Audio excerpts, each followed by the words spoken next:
Very very welcome to all साथियों। Exam fighter number 1 पे आप सभी का हार्दिक स्वागत है। साथियों, हम लोग आज फिर से सॉल्व करने वाले हैं एक नए प्रैक्टिस सेट जो कि बीपीएससी पीटी को लेकर है। और ये प्रैक्टिस सेट नंबर 4 है। ये खुद मेरा अपना बनाया हुआ सेल्फ नोट्स है जो आप सभी के बीच शेयर कर रहा हूँ। अगर आप यहाँ पे और ये जो 20 प्रश्न है, अगर आप 15 नंबर ले आते हैं विथ नेगेटिव मार्किंग भी आपको एनालिसिस करना है। 0.25 मार्क्स आपको घटाने हैं अगर आप गलत आंसर देते हैं। और इसके बाद अगर आप 15 नंबर ले आते हैं तो समझिए कि आपकी तैयारी अच्छी है और आपका पीटी का रिजल्ट बनेगा। तो आपको 15 नंबर लाना है कम से कम, तभी आप पीटी पास कर पाएंगे। तो चलिए स्टार्ट करते हैं। नेगेटिव मार्किंग इंक्लूड है। आप सॉल्व करने बैठें और बिल्कुल ईमानदारी से सॉल्व करें, जो गलत है उससे गलत कर दें। मैं आंसर बताऊं उसके पहले आपको आंसर कर लेना है, मैं आपको वक्त दूंगा। चलिए, पहला प्रश्न है, सर्वप्रथम रोम के साथ किन लोगों का व्यापार प्रारंभ हुआ? रोम से भारत का बहुत ही प्राचीन काल से व्यापार चला आ रहा है। तो आपसे पूछा जा रहा है सबसे पहला व्यापार किसने प्रारंभ किया था रोम के साथ? कुषाणों के काल में कुषाणों ने किया था, तमिल व चेरों ने किया था, या वाकाटकों या शकों ने किया था? तो सबसे पहले साथियों कौन किया था? उम्मीद करता हूँ आप अपना आंसर कर लिए होंगे। अब मैं बता रहा हूँ, सबसे पहला जब हम सभी जानते हैं कि साउथ इंडिया से व्यापार होता था। साउथ इंडिया से व्यापार रोम से हुआ करता था। साउथ इंडिया में हमारा तमिल और चेर राजवंश थे मुख्य रूप से। तो यहाँ पे आंसर इसका तमिल और चेर हो जाएगा, बी नंबर। अगला है, सातवाहन शासकों की राजकीय भाषा क्या थी? हम बात कर लेते हैं, इसके पहले आप आंसर सोचें। सातवाहन शासक जो कि कह सकते हैं कि यह प्रायद्वीप भारत की महत्वपूर्ण वंश हुआ करती थी। और इसकी राजधानी कहाँ थी ये भी पूछा जाता है। सातवाहनों की राजधानी प्रतिष्ठान थी। प्रतिष्ठान कहाँ है? महाराष्ट्र में। एमएच महाराष्ट्र में सातवाहनों की राजधानी थी प्रतिष्ठान। और सातवाहनों की राजकीय भाषा आपसे पूछा जाता है। जैसे किसी भी राज्य की राजकीय भाषा होती है, उसी प्रकार सातवाहन शासकों की राजकीय भाषा क्या थी आपको बताना है। तो उसकी राजकीय भाषा साथियों, राइट आंसर बता रहा हूँ, इसका आंसर होगा बी, प्राकृत। सातवाहनों की राजकीय भाषा क्या थी? प्राकृत। सातवाहन शासकों के बारे में जान लें। जितने भी शासक हुए थे वे अपने नाम से पहले अपने माता जी का नाम जोड़ते थे। जैसे गौतमी पुत्र सातकर्णी, यज्ञश्री सातकर्णी। शुरू में जो गौतमी है उसकी माता का नाम है यज्ञश्री, में यज्ञश्री उस शासक के माता की नाम है। यहाँ माता के नाम किस वंश के शासक जोड़ते थे? तो सातवाहन शासक। इस तरह के भी प्रश्न आ सकते हैं। चलिए, बाल विवाह की प्रथा आरंभ हुई। भारत में बाल विवाह 8-10 साल में शादी कर दिया जाता था। ये प्रथा कब आरंभ हुई? हम सभी जानते हैं वैदिक काल में भारत में बाल विवाह नहीं था। ऋग्वैदिक काल में हम लोग देखते हैं बाल विवाह उस दौर में नहीं था। लेकिन किस दौर से आया आपको बताना, मौर्य काल, कुषाण काल, गुप्त काल या हर्षवर्धन काल? तो हिंदू धर्म में जितने भी तरह की कल्चर एक्टिविटी हम लोग देखते हैं उसका अधिकांश हिस्सा हमारा गुप्त काल से लिया गया है। इसलिए इसका राइट आंसर यहाँ पे सी होगा, गुप्त काल। शेरशाह के काल में एक बहुत ही महत्वपूर्ण अधिकारी थे फौजदार। तो फौजदार था, क्या था वो? कोषाध्यक्ष था, फौजदारी मामलों का प्रधान था, दीवानी मामलों का प्रधान था, या इसमें से कोई नहीं? शेरशाह महत्वपूर्ण शासक हुआ करते थे। 1540 से 45 तक के बीच सूर्यवंश का शासन चला। इसमें शेरशाह का कार्यकाल 1540 से 45 तक रहा और बहुत ही कुशल प्रशासक रहे। तो उसके काल में फौजदार एक महत्वपूर्ण पद था। वो किस मामले से संबंधित था? जिसका राइट आंसर होगा ए, कोषाध्यक्ष। चलिए आगे बढ़ते हैं। डुप्ले बहुत ही प्रसिद्ध फ्रांसीसी गवर्नर हुआ करते थे भारत में। तो यहाँ आपसे पूछा जाए, डुप्ले के बाद पांडिचेरी का गवर्नर जनरल कौन बना? डुप्ले पहले चंद्रनगर के गवर्नर जनरल थे, याद रखिएगा, चंद्रनगर में उन्होंने अपार सफलता पाई। इसके बाद उसे पांडिचेरी का गवर्नर जनरल बना दिया गया। लेकिन पांडिचेरी में उसकी अति महत्वाकांक्षा के कारण फ्रांसीसियों की काफ़ी परेशानी बढ़ गई, जिसके कारण उसे फ्रांस बुला लिया गया। तो वही पूछा जा रहा है, उसके बाद किसे भेजा गया था? डुप्ले के बाद डुप्ले के नेक्स्ट जो गवर्नर जनरल बने थे फ्रांसीसी, वो कौन थे? इसका राइट आंसर होगा साथियों ए नंबर, गोडेहू। याद रखिएगा, डुप्ले के बाद आए थे गोडेहू। अगला है, किस अनुच्छेद के तहत अवशिष्ट शक्तियां केंद्र के पास हैं? तो आप आंसर सोचें, इसके पहले मैं बता दूं अवशिष्ट शक्तियां क्या है। अवशिष्ट शक्तियां क्या होती है ये मैं बता दूं आपको साथियों। जो हमारे संविधान की 7वीं अनुसूची में, संविधान की 7वीं अनुसूची में 3 प्रकार के अधिकारों का वर्गीकरण है। केंद्र सूची, राज्य सूची और समवर्ती सूची। केंद्र सूची पर केंद्र कानून बनाती है, राज्य सूची पर राज्य बनाती है, और जो समवर्ती सूची पर उसमें राज्य और केंद्र दोनों बनाती है।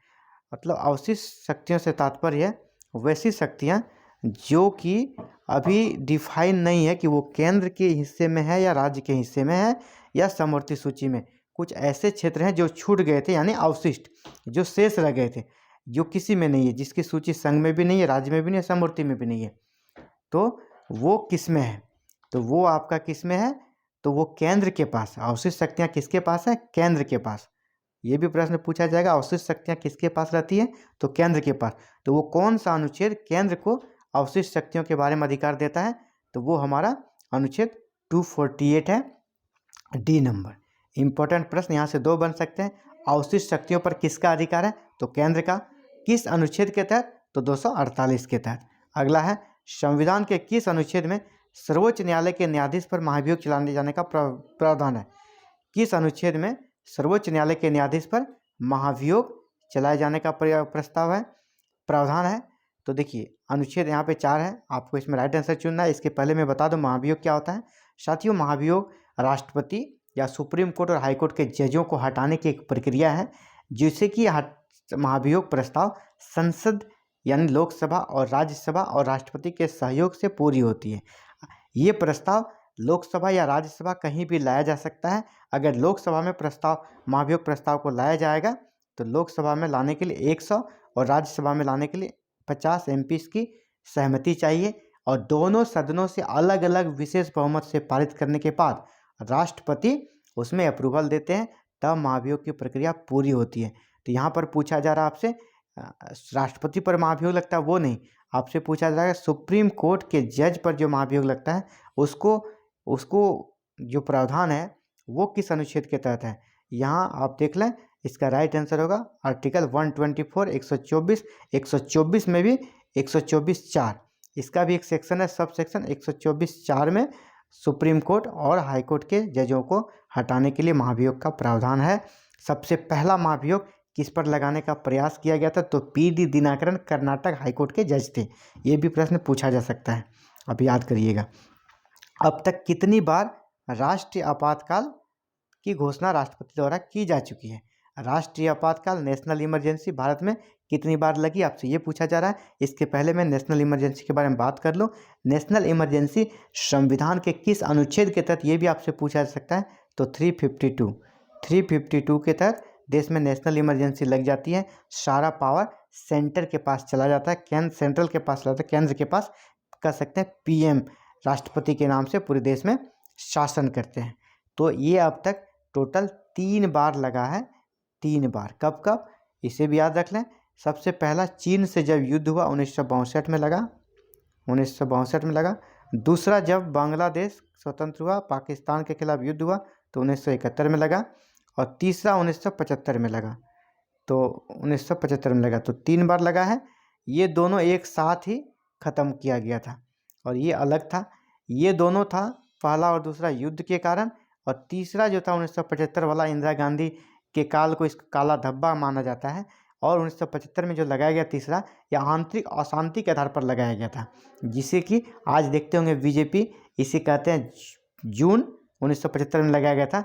और जून उसको भारतीय लोकतंत्र का काला दिवस के रूप में मनाया जाता है बीजेपी की तरफ से और विपक्षी पार्टियों की तरफ से।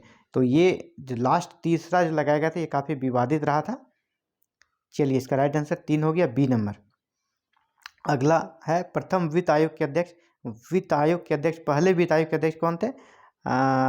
वित्त आयोग जो कि केंद्र और राज्यों के बीच वित्तीय मामलों को देखरेख करने का प्रमुख संस्था है। तो ये जो था, किसके पहले अध्यक्ष कौन थे, आपसे पूछा जा रहा है। तो पहले अध्यक्ष, ये फैक्चुअल क्वेश्चन है, आप इसे याद कर लें। पहले अध्यक्ष के.सी. नियोगी, बहुत सारे एग्जाम में पूछा गया है, ए नंबर इसका राइट आंसर होगा। अगला है जवाहरलाल नेहरू बंदरगाह कहाँ स्थित है? ये भी बिल्कुल फैक्चुअल क्वेश्चन है, आपको भी इसे भी याद रखना चाहिए सीधे। जवाहरलाल नेहरू बंदरगाह आपका मुंबई में स्थित है। चलिए अगले प्रश्न की ओर बढ़ते हैं। ये पिछला ही सेट में हम लोगों ने बनाया था और आपको बताया भी था डील करके। एक देशांतर से दूसरे देशांतर के बीच कितना समय अंतराल होता है? देशांतर जो कि ग्लोब पर खींची गई जो ये रेखाएं होती है, कह सकते हैं कि उत्तर से दक्षिण जो रेखाएं, तो एक देशांतर से दो देशांतर के बीच की जो दूरी है इसका समयांतर कितना होता है? एक देशांतर से दूसरे देशांतर के बीच जाएंगे तो उसके समय में कितने का अंतर हो जाता है? तो समय में 4 मिनट का अंतर हो जाता है। हम अगर 5 देशांतर बढ़ जाएंगे तो 20 मिनट का अंतर हो जाएगा। तो आपसे पूछा जा रहा है एक देशांतर से दूसरे देशांतर, मतलब एक से दूसरे में जाएंगे तो 4 मिनट का अंतर हो जाएगा। अगर मान ली कहीं 12 बज रहा है तो दूसरे देशांतर पर जाएंगे 12:04 हो जाएगा, या 12 से 4 मिनट पीछे, अगर पीछे जाएंगे पश्चिम की ओर तो 11:56 हो जाएगा। और अगर पूरब की ओर आगे बढ़ेंगे तो हमारा 12:04 हो जाएगा। तो 4 मिनट का अंतर होता है, इसे आप याद रखेंगे। अगला है भूपृष्ठ। भूपृष्ठ जो हमारा भूपटल है का कितना भाग अवसादी सेलों से ढका है? हम लोग जानते हैं सेल 3 प्रकार के होते हैं, चट्टान 3 प्रकार के होते हैं, आग्नेय, अवसादी और कायांतरित। तो आपसे पूछा था अवसादी, जो सेकंड नंबर का अवसादी सेल है वो भूपटल का कितना क्षेत्रफल में है? तो ये आपसे पूछा जा रहा है 75%। ए नंबर इसका राइट आंसर होगा। अवसादी सेल 75% एरिया पे फैले हुए हैं भूपृष्ठ के। अगला है प्रकाश वर्ष इकाई है। प्रकाश वर्ष क्या चीज़ की इकाई है आपसे पूछा जा रहा है। तो सबसे पहले आपको समझना होगा प्रकाश वर्ष क्या है। तो प्रकाश वर्ष वह दूरी है जिसे प्रकाश एक वर्ष में निर्वात में तय करती है। याद रखिएगा, निर्वात में जो प्रकाश एक वर्ष में दूरी तय करती है निर्वात में, जहाँ पे कोई माध्यम नहीं रहता है, तो उस दूरी को एक प्रकाश वर्ष कहा जाता है। तो एक प्रकाश वर्ष आखिर क्या हो गया? मात्रक हो गया किसका? दूरी का। प्रकाश एक साल में जितनी दूरी तय करती है निर्वात में उसे प्रकाश वर्ष कहते हैं। तो प्रकाश वर्ष किसका मात्रक हो गया? दूरी का। डी होगा। आपसे पूछा जाएगा एक प्रकाश वर्ष कितना दूरी होता है? एक प्रकाश वर्ष बराबर कितना मीटर होता है? तो इसका राइट आंसर भी आप याद कर लें। इसका होता है 9.46 इंटू 10⁻15 मीटर। ये इसे भी याद कर लें, ये भी पूछा जाए। एक प्रकाश वर्ष बराबर होता है 10⁻15, 9.46 इंटू 10⁻15 मीटर। चलिए अगले प्रश्न की ओर बढ़ते हैं। पृथ्वी की आयु का आकलन किया जाता है। पृथ्वी जिसे हम लोग कहते हैं इतने साल पुरानी है, इतने साल पुरानी, इसके आयु का आकलन किससे किया गया है? तो इसका आयु का आकलन किया जाता है यूरेनियम डेटिंग से। पृथ्वी की आयु का आकलन किससे किया जाता है?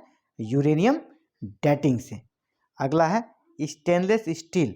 स्टेनलेस स्टील बनाने में क्या प्रयोग में लाया जाता है? स्टेनलेस स्टील क्या होता है आप जानते होंगे।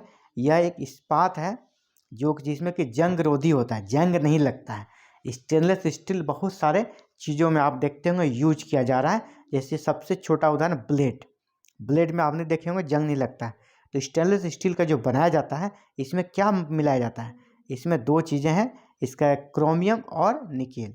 D number, chromium plus nickel को मिलाकर स्टेनलेस स्टील का प्रोडक्शन किया जाता है। जिन्स बने होते हैं। जिन्स हम भी जानते हैं, जिन क्या होते हैं? आनुवांशिक गुणों के वाहक होते हैं। अगर किसी का फादर या मदर में जो गुण है, उसके बाल कैसे होंगे, उसका नाक कैसे होंगे, उसका मुंह कैसे होंगे, उसका किस प्रकार का कैरेक्टर रहेगा, ये सारा डिपेंड अगर उसके माँ बाप पे करता है, पेरेंट्स पे करता है, तो ये उसके जीन पे होता है। वही आनुवांशिक गुणों के वाहक। आपसे ये भी पूछा सकता है आनुवांशिक गुणों के वाहक कौन होते हैं? तो जीन होते हैं। तो जीन किस चीज़ के बने होते हैं? जीन होते हैं डीएनए के बने हुए। डीएनए के बने होते हैं जीन, जो कि आनुवांशिक गुणों के प्रमुख वाहक हैं। अगला प्रश्न है दांत। हमारा जो दांत है, दांत का जो पिक पॉइंट होता है, दांत का शिखर किस चीज़ का बना होता है? दांत का शिखर किस चीज़ का बना होता है? उपास्थि, डेंटिन, एनामिल या काइटिन। तो इसका राइट आंसर साथियों सी होगा, एनामिल। अगला है मानव मूत्र। मानव मूत्र ह्यूमन यूरिन का रंग जो येलो होता है, पीला होने का क्या कारण है?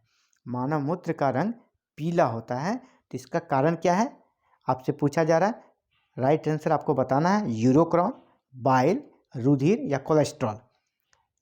बाइल जो कि पित्ताशय, या रुधिर ब्लड, कोलेस्ट्रॉल या यूरोक्रॉन। तो इसका राइट आंसर होगा साथियों यूरोक्रॉम। ये बहुत सारे एग्जाम में पूछा गया है, मानव मूत्र का रंग पीला क्यों होता है? तो यूरोक्रॉम के कारण। इसका राइट आंसर ए होगा। अगला है तमाशा, किस राज्य की प्रमुख लोक नृत्य कला है? तमाशा एक लोक नृत्य कला है, लोकल डांस है, और ये किस राज्य से समय आपसे पूछा जा रहा है। तो मैं आंसर बताने से पहले बता दूं, तमाशा जो नृत्य है इसमें महिलाएं पुरुष बनकर डांस करती है, महिलाएं पुरुष बनकर डांस करती है, और ये हास्य वाला है, मतलब यहाँ हंसी मजाक वाला डांस किया जाता है। जैसे किसी मतलब वीर रस, तो यहाँ पे वीर रस नहीं, यहाँ पे हास्य हंसी मजाक वाला डांस होता है, महिलाएं पुरुष का ड्रेस पहन के करती है। अब बता रहा हूँ इसका किस राज्य से संबंधित है, ये महाराष्ट्र से। तमाशा नृत्य महाराष्ट्र में होता है। आज का लास्ट प्रश्न है, प्रैक्टिस सेट का अंतिम प्रश्न है, हाथी उत्सव कहाँ मनाया जाता है? हाथी उत्सव के पहले आपको ये भी बता दूं किस राज्य में मनाया जाता है, कहाँ मनाया जाता है। इसके पहले तो हाथी उत्सव के बारे में बात कर लेते हैं। हाथी उत्सव होली के दिन मनाया जाता है। यहाँ पे हाथियों का डांस कराया जाता है, हाथियों से एक तरह से हाथियों को खेल में, दौड़ में, अलग अलग चीज़ों में प्रतिस्पर्धा कराया जाता है, हाथियों का डांस होता है। इस प्रकार एक हाथी का उत्सव होता है, हाथियों को अच्छे से सजाया जाता है और एक बहुत बड़ा मेला लगता है। यह प्रत्येक साल होता है होली के दिन। कहाँ पे होता है समझ गए होंगे, राजस्थान के जयपुर में। राजस्थान के जयपुर में कब होता है? होली के समय होता है। साथियों, ये था आज का महत्वपूर्ण प्रैक्टिस सेट 4। इसी प्रकार आपको प्रतिदिन प्रैक्टिस सेट मिलता रहेगा और ये बीपीएससी पीटी तक चलेगा जब तक एग्ज़ाम कंप्लीट नहीं हो जाता है। तो इस प्रकार आप टेस्ट में भाग लेना चाहते हैं, अपने तैयारी को जांच करना चाहते हैं, हमारे चैनल से जुड़ जाएं, और जुड़ने के लिए एक ही माध्यम है, चैनल को सब्सक्राइब करें और बेल आइकन को प्रेस करें। सब्सक्राइब कर लेते हैं तो, और बेल आइकन को प्रेस करते हैं तो वीडियो अपलोड करते ही आपको नोटिफिकेशन मिल जाएगा। तो आपसे रिक्वेस्ट, आप प्लीज़ चैनल को सब्सक्राइब करें और बेल आइकन को प्रेस करें। वीडियो पसंद आ रही है इसे जरूर से लाइक करें और अपने दोस्तों के बीच शेयर करें ताकि उसकी भी तैयारी अच्छी हो सके। धन्यवाद, आपका दिन शुभ हो।